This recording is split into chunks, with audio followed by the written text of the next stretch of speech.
Hi, welcome to Budget MTG Decks. All magic fun, all cards under $1. I'm David, and today we're going to be looking at a fun and effective commander deck you can build without breaking the bank. Now we have only one build rule, and that is all the cards we use must be $1 or less, with exception of the commander. And we have a doozy of a commander for you today. We have Karametra, God of Harvest. For 3, a green and a white, so for 5 mana, we have a 6/7 legendary enchantment creature god. This creature or enchantment is indestructible and only becomes a creature when its devotion to green and white is 7 or greater, which means that all the other time it's just going to be an enchantment. Still indestructible, but an enchantment nonetheless. The devotion is counted by looking at the colored pips in the casting cost of cards. So in this case, Karametra already has a green and a white pip, which means that its devotion is already 2 just by having her on the battlefield by herself. So you just need 5 more to turn her into a creature. Additionally, whenever you cast a creature spell, you may search your library for a forest or a plains card and put it onto the battlefield tapped, then shuffle your library. So it's going to be a rampant growth every time we cast a creature spell. So not when a creature enters the battlefield, but when we cast a creature. So what is going to be the role of this commander? It is going to be to ramp like a god, because every single creature that we cast is going to give us another land that's going to come onto the battlefield tapped. So what are the cards that we're going to need to make this deck work? We're going to need, of course, the commander. We're going to have 19 ramp cards, 16 engine cards. So these are the cards that kind of create an engine, which is going to give us value. We've got 11 removal cards, 16 utility cards, and 37 lands. And the ideal turn progression is as follows. Turn 1, we're going to pop down a mana dork. Turn 2, some form of land ramp. Turn 3, we're going to have enough to play our commander. Then the fun begins. Turn 4, we play something which cares about landfall. Turn 5, some draw perhaps. And then turn 6, we've got some bounce cards. So let's get started first with the ramp cards.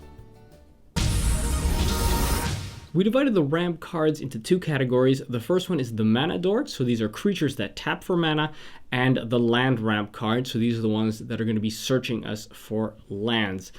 The first card is a Llanowar Elves for single green. It's a 1/1 Elf Druid that can tap for a green mana. Now, the beauty of this card and many of the other cards in this deck is that it's a creature, it comes in early, it gives us mana, it ramps us, but in essence, it also means that as long as Karametra is on the battlefield, so later on in the game, it basically counts as pay 1, you pop down a creature, which is a mana dork, and you're also going to be ramping a land in addition to that, which is, of course, going to be absolutely insane. The next card, which is identical, Elvish Mystic, also for a green, a 1/1 that also taps for a green. Then we move on to Arbor Elf, also costs a green, 1/1, and this time can tap to untap target forest. Now we don't have any kind of special non-basic forest in the deck, so basically it's just going to be a basic forest. Then we move on to Avacyn's Pilgrim, costs a single green, is also a 1/1, and this one taps for a white mana. Whisper of the Wilds is the next card for 1 and a green, a 0/2 Human Shaman, which taps for a green, so that's getting already a little bit expensive. We're paying a little bit more, but this one has the additional ability that when we have Ferocious, which means when we have a creature with power 4 or greater, which our commander is, it is actually going to tap for 2 green mana instead of just 1, so later on in the game it has a little bit more value. Beastcaller Savant is up next for 1 and a green, so also a little bit more expensive than the regular mana dorks that we have. It's a 1/1 with haste. Actually, this one can tap at the same time that a converted mana cost 1 would have tapped, and it adds 1 mana of any color to your mana pool, but we can only use this to cast creature spells. However, you'll notice that that's not really relevant, as this deck is mostly creatures anyway. Then we have Steward of Valoron. I love this card, so flavorful, such beautiful art for green and a white. So for 2 mana, it's a 2/2 with Vigilance, so it can actually start smacking people around early on in the game, and of course it taps for a green mana, so it does that too. And lastly, we've got Karametra's Acolyte. Of course, how could she not be included? For 3 and a green, a 1/4, pretty decent blocker early game. Also taps to add amount of green to your mana pool equal to your devotion. Once again, devotion to green in this case is the amount of pips up on the casting cost. So in this case, Karametra's Acolyte already has devotion of 1. And if we had Karametra on the battlefield, that would be 2. And of course, we might have some mana dorks additionally to that. And it'll get higher and higher as time progresses. So What's important to remember is not only are these creatures mana dorks in the sense that they mana ramp us, they're creatures as well, which means that we will be getting, once Karametra, of course, is on the battlefield, we'll be getting a free land tapped on the battlefield every single time we cast one.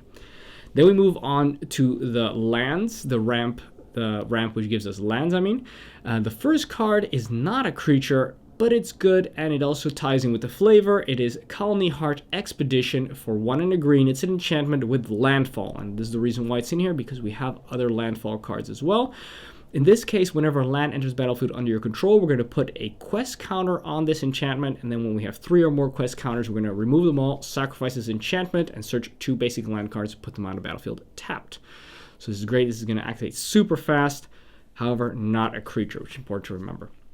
Moving on next, Sakura Tribe Elder for 1 and a green. It's a 1/1 Snake Shaman that we can sacrifice to search a library for a basic land tapped and put it on the battlefield tapped, then shuffle our library. So this is nice. It can actually block, sacrifice itself, get a land. And of course, when we cast it, we're also going to be able to get that land if, of course, Karametra is on the battlefield. Dawn Treader Elk for 1 and a green. It's a 2/2 Elk, so already a 2/2 for 2 is not bad. Also considering that also for a single green, we can sacrifice it, search our library for a basic land card, put it on the battlefield tapped. I'm not going to keep on repeating. Every time, of course, we're casting a creature, potentially we are getting an extra land on top of that, which means that these really inexpensive creatures like the Mana Dorks, like these cards like Dawn Treader Elk, Sakura Tribe Elder, etc., have so much value early game and so much value late game as well. Yavimaya Granger costs 2 and a green, so for 3 mana it's a 2/2. Then when it enters the battlefield, we're going to search for a basic land, put it on the battlefield tapped. But it also has Echo, which means during our next upkeep, we're going to have to actually pay this exact cost again of 3 mana, or else we're going to have to sacrifice it. Usually, we don't even bother because it came in and gave us a land, and we actually gave us 2 lands because of Karametra, so we could just let it die and don't even bother paying 3 mana to keep a vanilla 2/2 on the battlefield anymore. Burnished Heart is an awesome card and fits in every single deck, and hence also over here for 3 mana, it is a 2/2 artifact creature Elk, and for 3 mana we can sacrifice it to search our library for 2 basic land cards, put them onto the battlefield tapped. Farhaven Elf for 2 and a green. It's a 1/1, enters the battlefield, search a library for a basic land, put it on the battlefield tapped. Same story as a lot of these land searchers, which is very similar as well to Wood Elves for 2 and a green. It's a 1/1. However, there's a difference here in the sense that this time when we search for that land, it's actually going to be a forest card. So not a basic land card, but it's going to be a forest specifically. Well, we only have basic forest. And we're going to put it onto the battlefield and shuffle our library. And that's also important distinction is that it's not coming onto the battlefield tapped, which is pretty cool. Quirion Trailblazer is next for 3 and a green. It's going to give us a 1/2 elf, and when it comes into play, once again, search for a basic land, put it on the battlefield tapped, shuffle our library. Ondu Giant for 3 and a green. So for 4 mana, it is a 2/4. This has actually got a pretty chunky body. And again, it's also going to ramp us growth us, just like all the other cards we've been seeing. Now, as you saw already, these cards keep on getting more and more expensive for less and less interesting creatures. But however, we found that in this deck, even paying 4 mana for the Quirion Trailblazer or the Ondu Giant still gave us a lot of value. So we still found it worthy to include them. And hence also cards like Wild Wanderer for 3 and a green. We get a 3/2, which enters the battlefield. Also search for a basic land, put it on the battlefield tapped. And finally, Core Cartographer for 3 and a white gives us a 2/2. This one searches for a Plains card. It puts it on the battlefield tapped and shuffle your library. But again, we only have basic Plains, so it's still quite limited. However, these are the cards that are going to be giving us extreme ramp, not only because we have so many of them, but also because together with Karametra, not only are they ramping us, but they're actually double ramping us and searching for those lands, and also thinning out our deck, which means later on in the game, we're actually only drawing gas on top of that, on top of having an extreme amount of mana. And this deck has extreme amounts of mana. So that is the ramp section. Now let's have a look at how we're going to put that engine together. So the engine of this deck basically consists of 3 parts. The first one is a Landfall card. So these are cards that care about lands entering the battlefield. And as you saw already, we're playing a lot of creatures, which means we're getting a lot of extra lands entering the battlefield. So Landfall is going to give us extra value. We've also got some bounce cards, because when we bounce our creatures back to our hand and we recast them, we can get additional triggers from Karametra and hence go and get those extra lands on top of that. And finally, some protection cards, which kind of keep us alive, kind of makes it more difficult for people to play against us, and also just kind of make it more fun. The first of the cards of the Landfall is Seer Sundial for 4. It's an artifact with Landfall, and whenever a land enters the battlefield under our control, we're going to pay 2 mana, and if we do, we draw a card. We don't have to, it's a May ability, but still, it's nice that every time the land enters and we've got lots of mana left over, just pay that 2, we get a little draw. Emeria Angel for 2 and 2 white is a 3/3 flying angel with Landfall, and that states that whenever a land enters the battlefield under our control, we're going to create a 1/1 white bird creature token with flying. This is absolutely insane. The amount of lands, first of all, as how early this creature comes in. It's a 3/3 flyer, so you can already start doing damage early. And additionally, with the amount of lands that are coming in, this is going to create a tiny army of evasion creatures, and it's absolutely spectacular in this deck.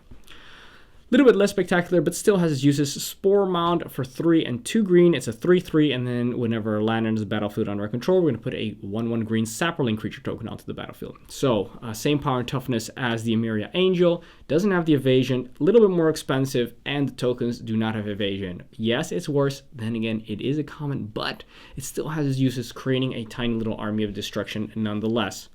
Zendikar's Royal for 3 and 2 green. It's an enchantment. So this is not a creature, so it won't trigger Karametra, we have to remember that, but it also states that whenever a land enters the battlefield under your control, we're going to put a 2/2 elemental creature token onto the battlefield. Now these 2/2s are going to be doing a lot of work, definitely going to be pushing us into a very strong board state position, because 2/2s, of course, much better than 1/1s, and I find that this card usually allows us to close out the games. Only one card maybe helps us out a little bit more than that, and that is Rampaging Baloths for 4 and 2 green. It's a 6/6 trampling beast. Also has a Landfall, and this time when a land enters the battlefield, we're going to get a 4/4 green beast creature token. Needless to say, this card really finishes the game super fast. People need to end this quick, because it's not unusual to be putting down 4 or more lands down per turn, and if you get 4/4 per turn, it is going to end the game super fast. And then we have Emeria Shepherd for 5 and 2 white. It's a 4/4 flyer with Landfall.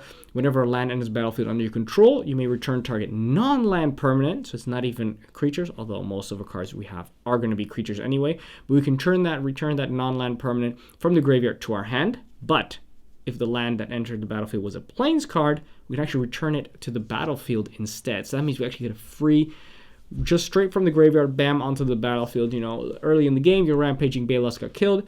Emeria Shepherd comes in. You're going to search for, in every single turn, you can, when you play a creature, you can search for a land. You choose a Plains, obviously, and then you're going to be able to get, for example, the Rampaging Baloths back onto the battlefield straight away, which is super cool. Then we move on to the bounce cards. So these are the cards that we're going to actually be using. These are the creatures that we're going to be using to bounce themselves, so we can get multiple triggers of Karametra per turn. First card is Core Skyfisher for 1 and a white. It's a 2/3 flying core soldier, and states that whenever it enters the battlefield, return target permanent to its owner's hand. So we play it for 2 mana, search for a land, put it onto the battlefield, and of course we're going to target itself, and then for 2 mana we can play it again, search another land, put it on battlefield tapped, and then we're going to return it back, and we're going to keep on doing that. We could do that if we have 6 mana. We could do that 3 times per turn, netting us an additional 3 lands per turn, which, needless to say, is going to go really crazy. White Mane Lion for 1 and a white. It's a 2/2 cat with flash. Exactly the same. Enters the battlefield, return a creature you control to its owner's hand. What's cool about this, because it has the flash, we can actually wait till our opponent's last turn, to our last opponent's end step, and then we can cast this to make sure that if we have any mana open, we can still do this as a surprise. Of course, what's also cool is a surprise blocker if we really need that in a moment of desperation. Stonecloaker is next for 2 and a white, a 3/2, also with flash, same versatility as the White Mane Lion in that sense. It has flying, so it can actually do damage as well, while to opponents who don't have any evasion creatures. And when it enters the battlefield, we're going to return a creature you control to its owner's hand. Remember, we're going to use it to target itself. And finally, when it enters the battlefield, exile target card from a graveyard. So it also doubles as graveyard hate. So this card is doing absolutely double duty. And then we move on to Fleetfoot Panther for 1, a green and a white. It's a 3/4, again with flash. That gives us awesome versatility there. When it enters the battlefield, we're going to return a green or white creature you control to its owner's hand. We're going to say this, you're usually going to be targeting yourself, but yes, there are situations where you have a creature with an enter the battlefield ability, and it may be even more valuable at this point in time in the game to return it back to your hand so you can get that enter the battlefield ability again. For example, maybe a creature that has removal. Usually you're going to be using this, especially if you only got one of these types of cards, to be able to keep having that engine going all the time. But if you've got multiple, or maybe you've already got all the land you want, you could use it to return something else. Which is also great versatility with these cards. Emancipation Angel is next for 1 and 2 white. We get a 3/3 Flying Angel, and it states that whenever it enters the battlefield, return a permanent you control to its owner's hand. Again, target itself. And the last of the bounce cards is Temur Sabertooth for 2 and 2 green. It's a 4/3 cat. And for 1 and a green, we can actually return another creature we control to our hand, and then this creature is going to get indestructible. So this is cool for a board wipe. If somebody's trying to wipe our board and we've got some mana left open, we can return some creatures that we don't want to lose back to our hand. This one's got indestructible, so it probably won't die. Next turn, we're going to be casting this stuff. Karametra's indestructible anyway, so that's going to stay on the battlefield. Next turn, bam, we're going to play those creatures again, get more land, get more of those enter the battlefield triggers. And then we move on to the protection cards. It's not really protection, but these are the cards that kind of protect us in a way. The first one is Glow Rider for 2 and a white. It is a 2/1 cleric, and it states that non-creature spells cost 1 more to play. Well, believe it or not, we have almost no non-creature spells, which means, and this is also a creature, which means it also triggers with Karametra, and it makes it much more difficult for people to be playing, their instants, their sorceries, their enchantments, their artifacts, their planeswalkers, etc. Next up, in the same vein, Vryn Wingmare for 2 and a white. We've got a 2/1 flyer, and as well, this one says non-creature spells cost 1 more to cast. If you got both these on the battlefield, those blue players are not happy. Then we go on to the last one, and that is Soul of New Phyrexia. For 6 mana, it is a 6/6 Trampler creature as well. Nice. It has a very useful ability. For 5 mana, permanents you control gain indestructible until the end of turn. And if it's died, we can pay 5 mana and do it one more time by exiling it. Now, this 5 mana seems like a lot to have to keep open to make sure your stuff is indestructible against board wipes, for example. However, I have found that in this deck has so much mana available to it that having that 5 open is never really much of an issue. And of course, also being a creature itself, triggering Karametra, and being a 6/6 and having trample means that it does so much work in this deck. And then the last of the protection cards, and this is one that people hate to see come out, but as Karametra player, you should just be happy with it. Nullstone Gargoyle for a whopping 9 mana. It's an artifact creature gargoyle. It's got flying. It's a 4/5, and it states that whenever the first non-creature spell each turn is played, counter that spell. That is brutal, absolutely brutal. You will see people scratching their heads when this comes on the battlefield. Is this even a card? Yes, it is. Does Karametra love this card? Yes, she does. Do we love it? Absolutely.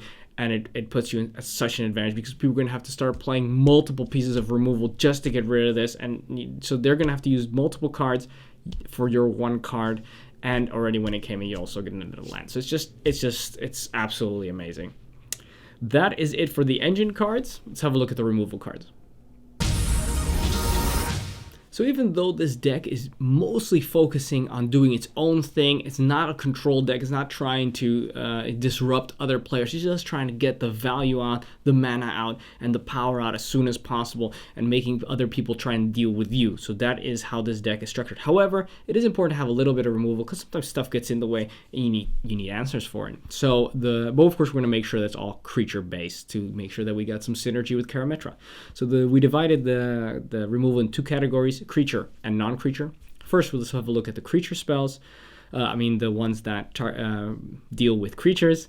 Fairgrounds Warden is first for 2 and a white. We get a 1/3 Dwarf Soldier, and it says that whenever this creature enters the battlefield, we're going to exile target creature an opponent controls until Fairgrounds Warden leaves the battlefield.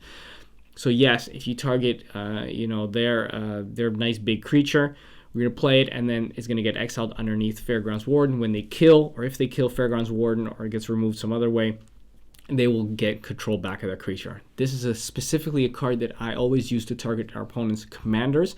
Why? Because mostly if they don't have an answer to this right away, they will let it go into the command zone, which means it doesn't matter if the creature dies again later. It will still just be in their command zone, so they're going to have to recast it.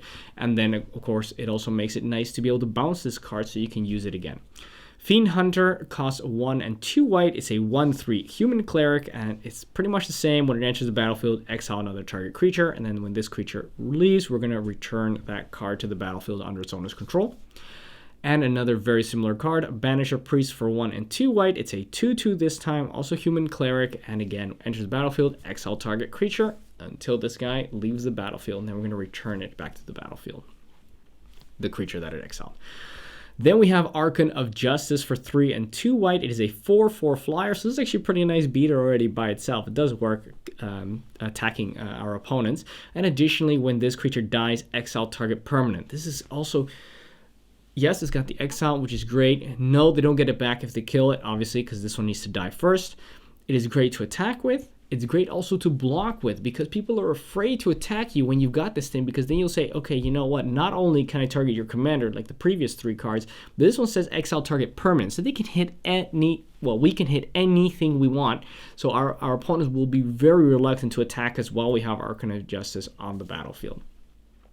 Sunblast Angel is next for 4 and 2 white. It is a 4/5 flyer, and when it enters the battlefield, destroy all tapped creatures. People never see this coming for some reason. It is absolutely amazing.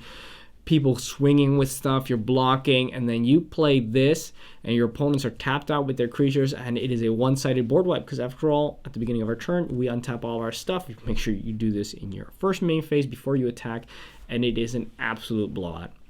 Luminate Primordial is next for 5 and 2 white, so for 7 mana, it is a 4/7 vigilance creature, and when it enters the battlefield for each opponent, exile 1 target creature that player controls, and that player gains life equal to its power. The gaining life is not really relevant in Commander. We're dealing so much damage with our creatures anyway.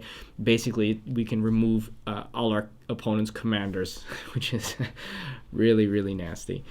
And the last of the creature removals is Angel of Serenity for 4 and 3 white, so for 7 mana, it is a 5/6 flyer. Once again, bam, this thing can do a lot of damage in the air.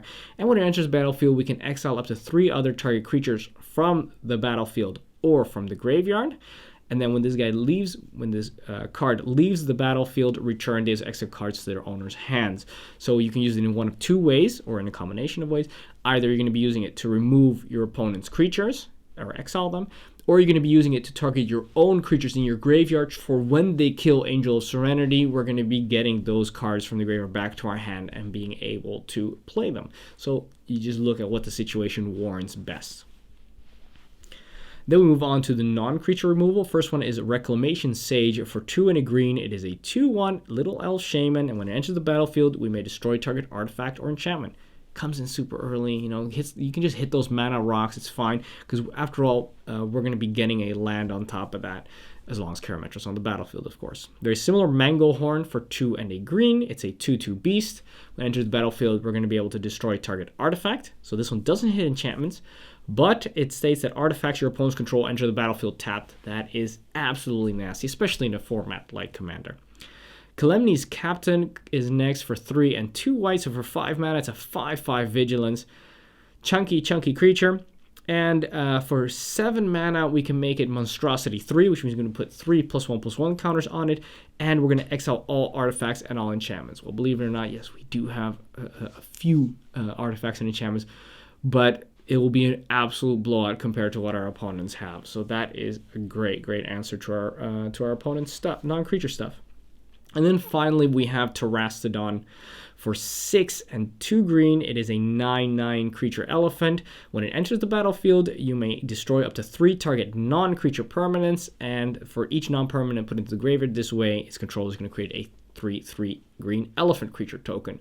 So once again, yeah, we're just going to be hitting those non-creature permanents, and we're going to be giving them some 3/3s, but you know what? We've got huge creatures. We've got creatures with evasion, and we just have really chunky stuff, so it doesn't even matter to us that they get those 3/3s. That is it for the removal spells. Let's have a look at the utility cards. We divided the utility cards into two categories, and that is the draw cards, so those cards that are going to be giving us extra cards, and the win conditions, which are going to be allowing us to close the game out. We're going to start with Mentor of the Meek for 2 and a white. So for 3 mana, it is a 2/2 human soldier, and it states that whenever another creature with power 2 or less enters the battlefield under your control, you may pay 1 mana. If you do, draw a card. Now, what's important to remember here is, yes, we have a lot of big creatures, but what we also have is quite a few ways to make tokens. And it doesn't say that it has to be a non-token creature. So any creature, including tokens that come in, which have power 2 or less, are going to allow us to pay that 1 mana to draw a card. We've saw already a couple of cards that say whenever land enters the battlefield, we're gonna get a 1/1 token of some kind. Imagine being able to play that every single time and being able to pay 1 mana to be able to draw a card. That is absolutely amazing. Primordial Sage is next for 4 and 2 green. So for 6 mana, it is a 4/5 spirit, and whenever you cast a creature spell, you may draw a card. So this is exactly the same type of trigger that Karametra has, which is whenever you cast a creature spell, which means it also really helps with the bounce creatures, which is very nice. Soul of the Harvest is very similar for 4 and 2 green. So again, for 6 mana, it is a 6/6 Trampler. This one's a little bit more combat oriented, and this one states that whenever another non-token creature enters the battlefield under your control, you may draw a card. In essence, these cards operate very similarly. Then we have a card which is not a creature, believe it or not, Creeping Renaissance for 3 and 2 green. It is a sorcery. Why do we include a sorcery in here? We're trying to go full creature because it simply has too much synergy, and that's because we're going to choose a permanent type, and then we're going to return all cards of the chosen type from your graveyard back to your hand. It also has flashbacks for 7, which means we can cast it from our graveyard as well. Karametra, this Karametra deck is very resilient. But at some point, it could be that we get bored, that the board gets wiped, maybe multiple times. And the thing is, we're going to have so many creatures in our graveyard that playing this and saying creature as a permanent type, it's going to fill our hand up with all the gas that we require to be able to bring us all the way back into the game completely. And this can actually be done 2 times because it has the flashback as well, keeping us in the game for a long time. Garruk's Horde, or Garruk's Horde, depending on how you want to pronounce it, for 5 and 2 green. For 7 mana, it is a 7/7 Trampler. Again, chunky creature, which can really deal a lot of damage in combat. Additionally, it states, play with the top card of your library revealed. Okay. And the final part of this card says, you may cast the top card of your library if it is a creature card. Well, surprise, surprise, almost all the cards are going to be lands, with exception of, yes, so there's going to be a lot of lands, but most of the cards are going to be creatures. So we're going to be able to cast those, and we still need to pay the mana cost. But if we flip it over and we see it's a creature, we pay it, we can put it on the battlefield, then we flip it over to the next card. If that's also a creature, we can also play it. So this deck has a lot of mana, so you can actually go through your deck pretty easily that way. And just a 7/7 Trampler is also nothing to sniff at. Fierce Empath is next for 2 and a green. So for 3 mana, it's a simple 1/1 elf. So you may say, hey, what's this guy doing over here? But it says that whenever it enters the battlefield, you may search your library for a creature card with converted mana cost 6 or greater. Reveal it, put it into your hand, then shuffle your library. So this is actually a tutor card. It's going to tutor for a expensive creature. But there's so many creatures, and every single category that we have in this deck has a creature that has a 6 or higher converted mana cost, which means that you can always get something which you need at that point in time. Very similar to that, and also the last of the draw cards, is Brutalizer Exarch for 5 and a green. So a little bit more expensive, 6 mana. We've got a 3/3. And when it enters the battlefield, we can search a library for a creature card, reveal it, shuffle your library, and put that card on top of it. So in this case, it doesn't give us that card advantage, but it's not limited to a creature with converted mana cost 6 or higher if you want to get something a little bit more specific. You can also use it to put a target non-creature permanent on the bottom of its owner's library instead. So it kind of doubles as tutor kind of, and also kind of non-creature removal as well. Very versatile card. And of course, Karametra's on the battlefield, and you pop this down, you're still getting that land anyway. So it's amazing value. Then we move on to the win conditions. We've got all that mana, we've got all that card draw, we've got that engine humming. How are we going to be finishing off this game? We're going to start off with Wolfbriar Elemental for 2 and 2 green. It's a 4/4 Elemental, and it's also got multi-kicker green, which means that for every green mana that we pay additionally to its normal casting cost, we're going to get a 2/2 green wolf creature token. So that's amazing. So if we would have 6 mana, for example, which is way too little, then of course we're gonna get this creature plus 2/2 wolves on top of that. The trick is to see if we can get as close to 20 mana as possible, so we can get tons and tons of 2/2s.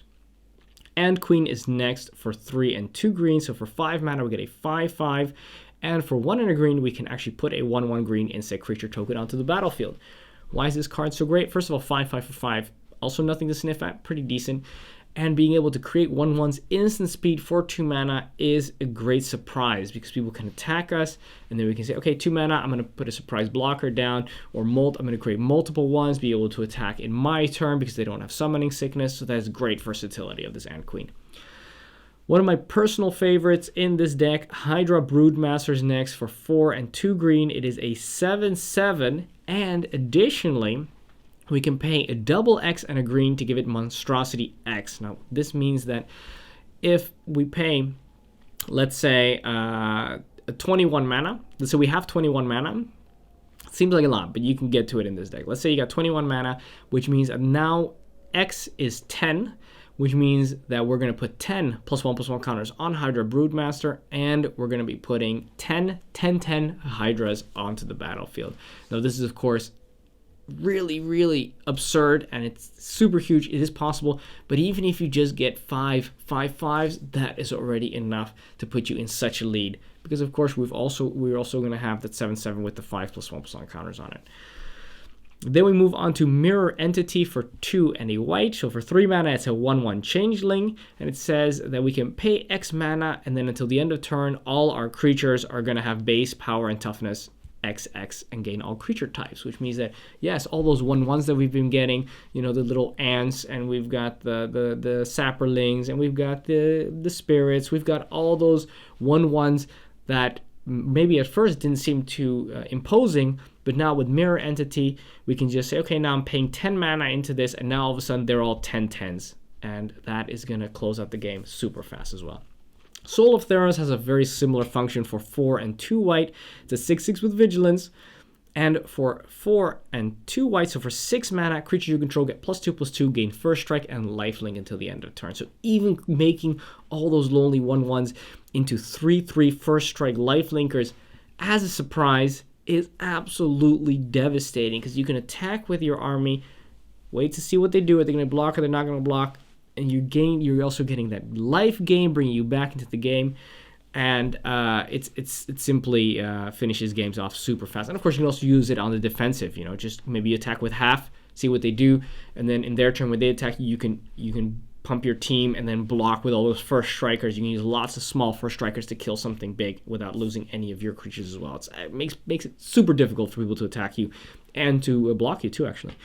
And of course, remember that when this creature dies or when it's in the graveyard, we can actually do it one more time by paying an additional 4 mana and exiling it. However, I usually just wait for a way to get it back out of my graveyard to just cast it again.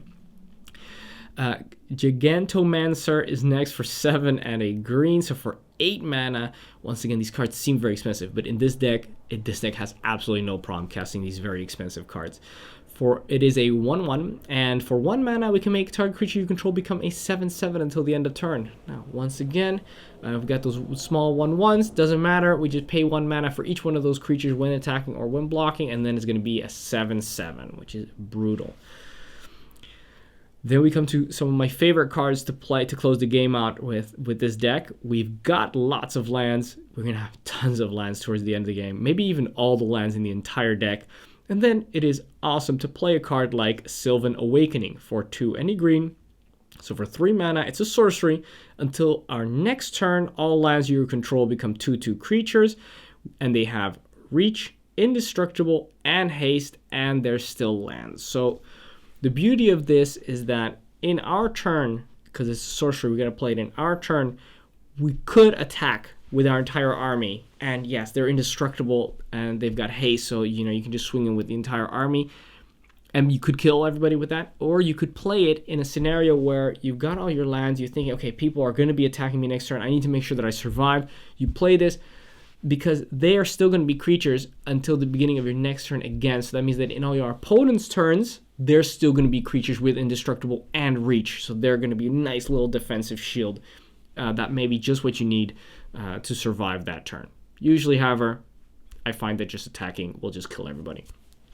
Rude Awakening is next for 4 and a green, so for 5 mana, it's again a sorcery, and we're going to choose one, either untap all lands we control, or until end of turn, lands you control become 2/2 creatures that are still lands, or entwine for 3. So actually, if you just have 8 mana, which we will, we just pay the 8 mana, and then basically all our lands are creatures that can attack that turn, because we don't actually have to tap the... we wouldn't have 5 lands which are tapped, because we had to cast this. So that's having the 8 mana is essentially saying it's cost us a card, but all our lands can attack.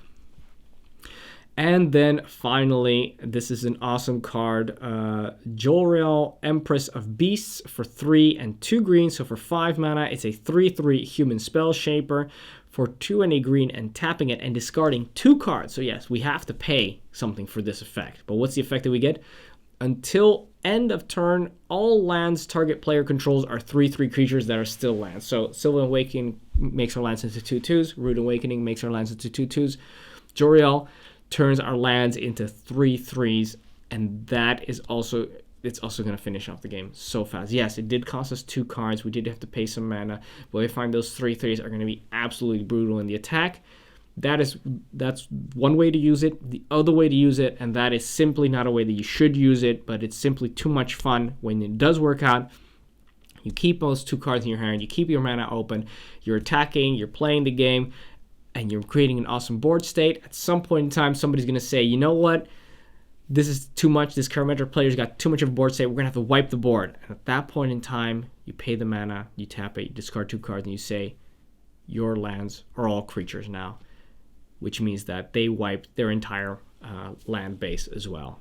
And they won't be so hasty to wipe the board another time when you're playing this deck with Joriel on the battlefield. So, yes, some people need to learn the hard way, and this is absolutely brutal way to lose all your creatures. All your lands. So that is it for the utility cards. Let's have a look at the lands. Well, this section is extremely short because this deck has 14 planes and 23 forests. These are all basic. It has no non-basic lands whatsoever. So that's it. Let's move on to the conclusion. In conclusion, this deck is a lot of fun. It is absolutely brutal too. The ramp is insane. It is one of the most rampy decks that we have ever built. And it is also actually surprisingly resilient for the fact that it is almost 100% creature. So you think, oh, it's super vulnerable to board wipes, super vulnerable to stuff getting countered and stuff. It's really not.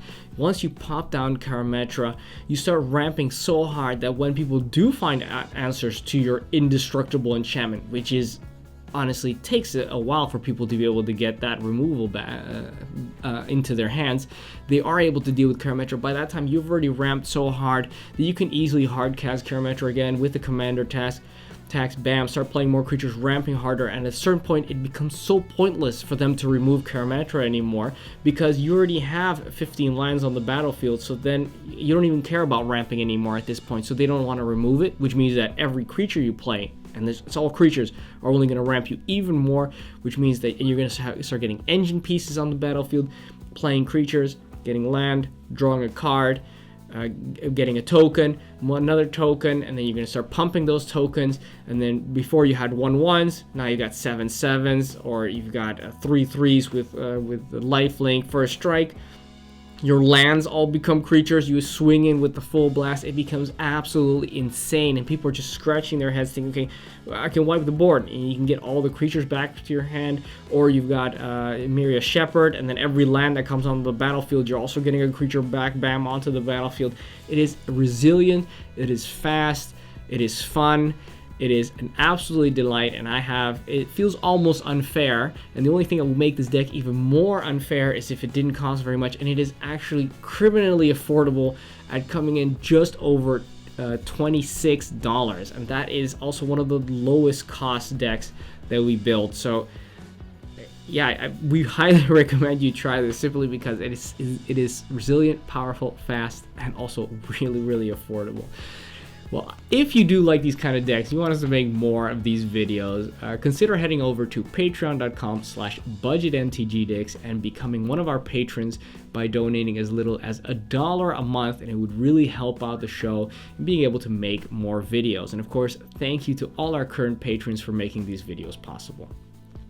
Also join us on the socials, so that is Facebook, Instagram, and Twitter. You can see the stuff that we're working on. We show pictures of when we're play testing.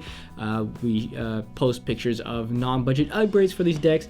And of course, most importantly, you can get in touch with us there. So if you agree with stuff, don't agree, you want to know stuff, you want to talk to us, go over there, join us on the socials, and talk to us at Budget MTG Decks. And of course, don't forget to subscribe here on YouTube for the most powerful decks and advice everyone can afford.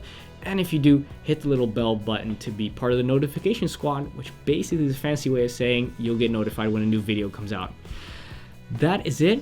Thanks for watching. I'm David, and this was Budget MTG Decks.